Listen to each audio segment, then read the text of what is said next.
یہ میں نے ذاتی طور پہ اس کو جب دیکھا ہے، اس کو سنا ہے، اس کو سمجھا ہے، تو میں نے میری بھی عمر 40 سال پلس ہو چکی ہے، میں اتنا پولیٹیکل ویژن ضرور رکھتا ہوں. میں نے خان صاحب کی، لوگ کہتے ہیں نا، تو میں کہتے ہیں جی خان صاحب نے داڑھی نہیں رکھی ہوئی، اس کے پیٹ میں داڑھی ہے. یہ اتنا ایماندار اور اتنا ٹرسٹ وردی آدمی ہے، اور اتنا خدا خوف اس کے اندر، انسانیت کا احساس ہے. میں کہتا ہوں کسی لیڈر نے اتنے ایسے کام نہیں کیے جو آ کر اس نے کیے ہیں، جو انسانیت کے لیے، جو لوگ سڑکوں پہ سوئے ہوتے تھے ان کو لا کر جو نا پناہ گاؤں کے اندر عزت کے ساتھ باروزگار کھانا بھی دیا اور رہنے کے لیے رہائش بھی دی، اور اس طرح احساس پروگرام کے ذریعے بہت سارے پروگرام کیے. لیکن میں آپ کے کویشچن کی طرف آتا ہوں کہ مافیا ہے، یہ وہ عمران خان ہے. باقی حکومتیں کیا کرتی تھیں؟ مافیاز کو خوش کرتی تھیں، ان کے ساتھ مل کر کرپشن کرتی تھیں. وابڈا کا آپ دیکھیں، وابڈا کی کنٹریکٹ کبھی دنیا میں ایسا سوچا ہے آپ نے؟ دیکھا ہے کبھی ایسا کہ وابڈا کے اندر، یعنی کہ جو کمپنی اگر لیٹ سپوز کہ 10,000 یونٹ بنا رہی ہے، اس کی کیپیسٹی 10,000 یونٹ کی ہے، تو اس کو گورنمنٹ 10,000 یونٹ کے اگینسٹ پے کرنے کے لیے مجبور ہے، گورنمنٹ مجبور ہے. یہ اتنا مافیا، آپ اندازہ کریں. وابڈا کی ایک کی بات کر رہا ہوں میں، کمپنی جو پاور کمپنیز ہیں، 10,000 یونٹ اگر ایک کمپنی بنا سکتی ہے، کیپیسٹی ہے، تو 10,000 کے یونٹ کی پیمنٹ کرنا گورنمنٹ کی مجبوری ہے. بے شک، حالانکہ وہ میں بھی کہ 6,000 یونٹ بنا رہی ہوں، سردیوں میں تو کیپیسٹی کی ضرورت ہی نہیں ہے، کم بجلی پیدا ہوتی ہے. لیکن ان ماضی کی حکمرانوں کی غلط پالیسی کی وجہ سے، غلط معاہدوں کی وجہ سے آج پاکستان کو یہ دیکھنے پڑ رہے ہیں کہ مہنگائی، بجلی کے مہنگے ہونے کی وجہ سے بھی ہے. ان مافیاز کو ایکسپوز کیا، کس کے اندر جرت تھی کہ ان چینی مافیا کو ایکسپوز کر دے؟ آپ نے دیکھا جب شیخ رشید صاحب نے کہا، جب وہ چائنا میں تھے وہاں پہ ان کو تھریٹ مل رہے تھے، پرائم منسٹر کو تھریٹ مل رہے تھے کہ آپ یہ پنگا نہ لیں. شیخ رشید صاحب کو تھریٹ ملے کہ آپ پنگا نہ لیں، آپ چینی کو ایکسپوز نہ کریں. چینی کے جو ایسوسیشن ہے، اندازہ کریں، میں حیران ہوں پاکستان کے اندر اتنا ظلم ہے کہ چینی کی جو ایسوسیشن ہے شوگر، وہ ریٹ طے کرتی ہے کہ پاکستان کے اندر ریٹ کیا ہوگا. حالانکہ ہم نے اس پہ پروگرام کیا تھا کہ چینی جو ہے یہ 1-2 روپے سے اوپر پڑتی نہیں ہے، اس کی اتنی زیادہ جو انگریڈینٹس ہیں جو ان سے نکلتے ہیں وہی اس کی قیمت پوری کر دیتے ہیں، لیکن اس کے باوجود چینی یہ اتنے ظالم ہے، کسان کو اس کا حق نہیں دیتے. میں خود کسان فیملی سے تعلق رکھتا ہوں اور ایسے علاقے سے تعلق رکھتا ہوں جہاں پہ گنا بہت زیادہ وافر مقدار میں ہوتا ہے، الحمدللہ. لیکن یہ ظالم لوگ ہیں، یہ نہ تو کسانوں کو ان کا حق دیتے ہیں، ناپ تول میں کمی کرتے ہیں، اپنی مرضی کا ریٹ لیتے ہیں. گورنمنٹ کا ریٹ کچھ ہوتا ہے یا ان کو اپنی مرضی کا ریٹ لیتے ہیں، کٹوتیاں کرتے ہیں، پیمنٹس روکتے ہیں، سی پی آرز پہ کمیشنز لیتے ہیں، اور کسان کو اس کی اصل کمائی بھی حق کا نہیں ملتا. یہ ادھر سے بھی پیسے کماتے ہیں، پلس گورنمنٹ کو بلیک میل کرتے ہیں اور ان سے سبسڈیز لیتے ہیں، اور سبسڈیز لے کر باہر سیل کرتے ہیں.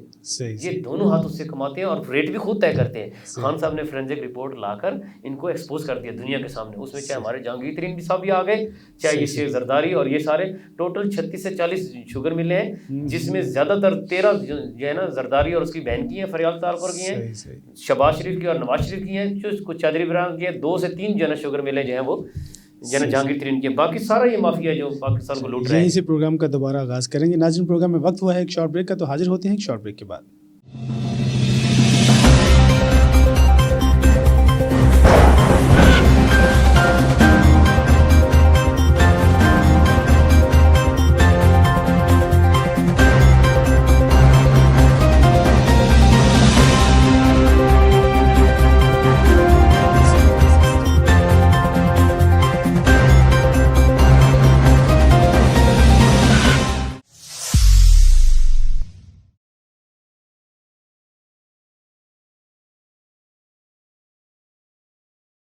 پروگرام میں دوبارہ خوش آمدید. رانا صاحب، مافیا کنٹرول کیوں نہیں ہو رہا، اس کے بارے میں آپ تھوڑی سی وضاحت ہمیں کریں. مافیا کنٹرول ہوگا انشاءاللہ، آپ دیکھیں گے آنے والے وقت میں. خان صاحب نے ابھی کنونشن سینٹر میں بھی کہا، شوگر مافیا کے والے سے بڑی کھل کر بات کی، اور آٹا کے جو ذمہ داران تھے ان کو بھی ایکسپوز کیا.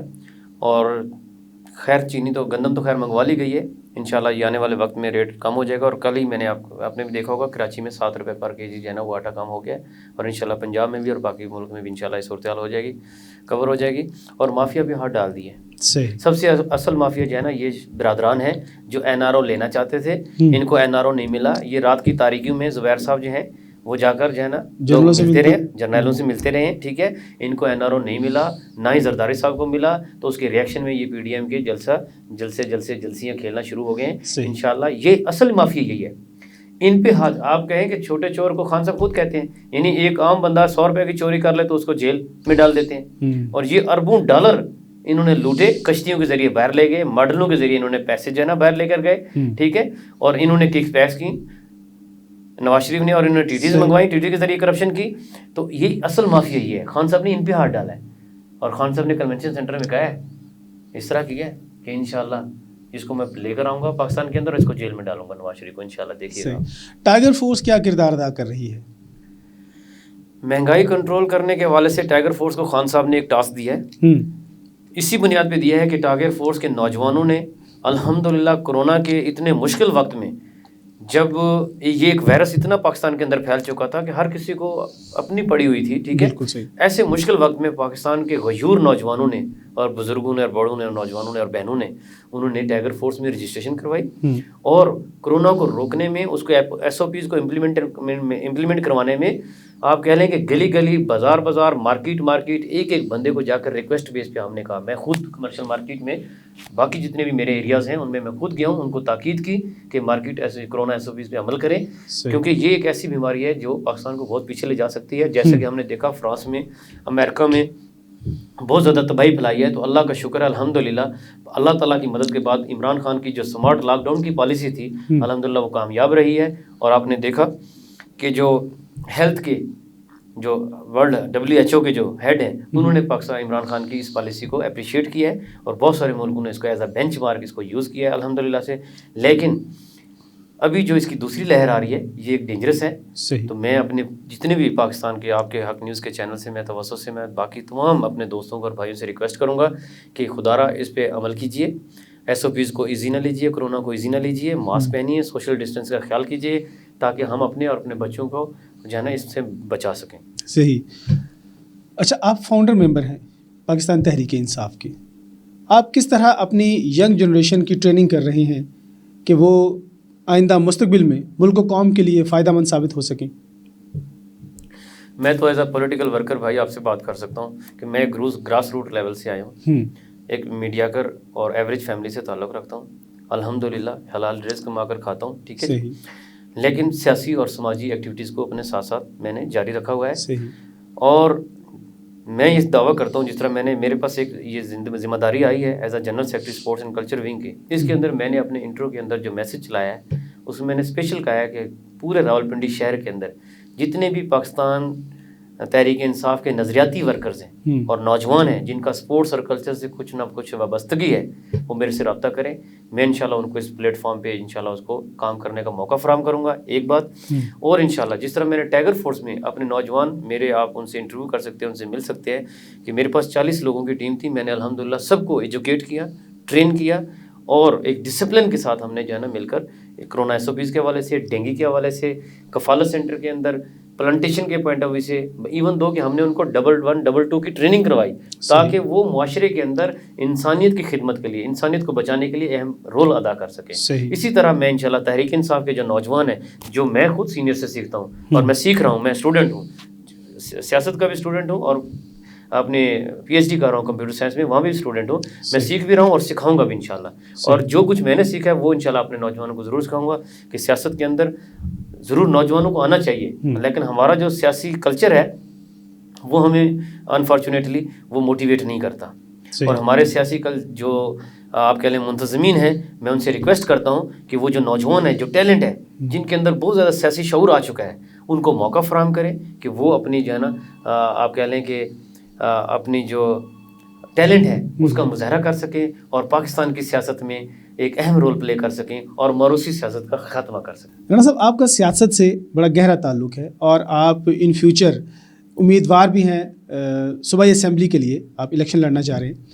تو آپ سے یہ سوال بنتا ہے کہ PDM جو جلسے کر رہی ہے, کیا اس کا حکومت کے اوپر کوئی اثر پڑ رہا ہے؟ اپنی آپ سیاسی بصیرت کے حوالے سے اس کے بارے میں ہمیں آگاہ کیجیے. تھینک یو ویری مچ بھائی. آپ نے بتایا کہ میں نے 2015 میں وائس چیئرمین کا پاکستان تحریک انصاف کی طرف سے الیکشن لڑا ہے الحمدللہ, اور میں اپنے آپ کو سیاست میں بہت آگے دیکھنا چاہتا ہوں اور انشاءاللہ MPA کا امیدوار ہوں. انشاءاللہ اللہ کے حکم سے اگر پارٹی نے مجھے عزت بخشی تو میں ضرور بڑھ چڑھ کر اس میں انشاءاللہ اپنا رول پلے کروں گا سیاست میں. ایک بات. دوسری بات یہ ہے کہ جو PDM جو جلسے کر رہی ہے, کس بیس پہ کر رہی ہے؟ ان کے پاس کوئی پوائنٹ آف ہے ہی نہیں ہے, ٹھیک ہے, سوائے اس کے کہ جب ان کے پاس کوئی چورن بیچنے کے لیے نہیں بچا, تو جب ان کو NRO بیسیکلی نہیں ملا, تو انہوں نے کہا کہ ہماری جو